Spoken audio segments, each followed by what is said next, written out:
don't trust people to always do the right thing, but I trust people to do their thing, right? I trust, like, you show me who you are.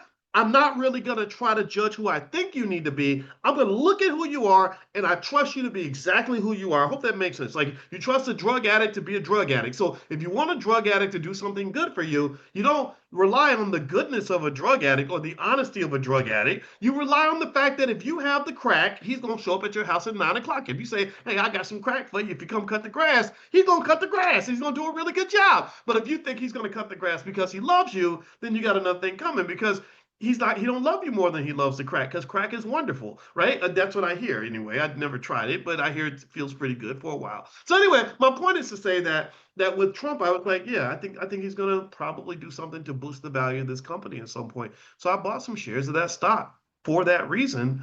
And lo and behold, it happened sooner than I thought it would. I think about it maybe a month later, they announced a merger where somehow they're merging with a company that does nuclear fusion, which is weird to me. I was like, why are you merging with a nuclear fusion company?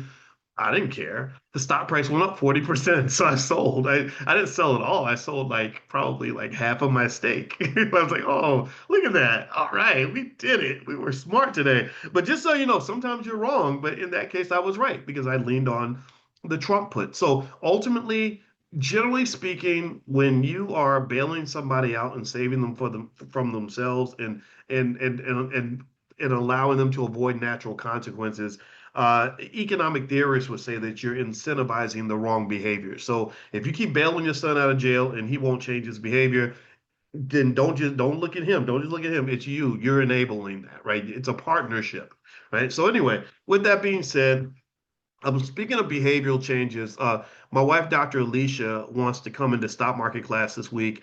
And as you know, she's the head of our Black Financial Therapy Department. We're the first ever institution to have a Black Financial Therapy Department. And they're doing some really great research on the linkage between things like trauma and investing habits of Black people and spending habits.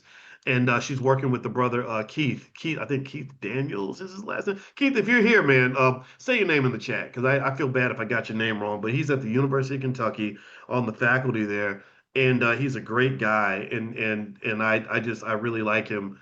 Keith Watts, thank you, Keith Watts, thank you, Chanel. She got it. She fixed it for me. Yeah, Keith Watts. And so there. Anyway, one of the things that she wants to do Tuesday is she wants to do an analysis of the psychology of money in terms of really understanding your money mindset and making sure that you are balanced psychologically as you make your investing decisions. And she even mentioned the hermetic principles of money and things like that. And so I decided to let her have the floor this Tuesday for stock market class. So if you'd like to join our stock market club, you can go to drboystockmarket.com. You can do a free trial. So if you want to do the free trial just to come in and hang out with Dr. Alicia on Tuesday at noon, you can do that. And also for those who want to talk about investing, we'll probably do an extra class this week so we can talk about what's going on in the market as well. But investing psychology is a really important part of not just your decision making, but the outcomes and how you process what's happening. So when prices go down,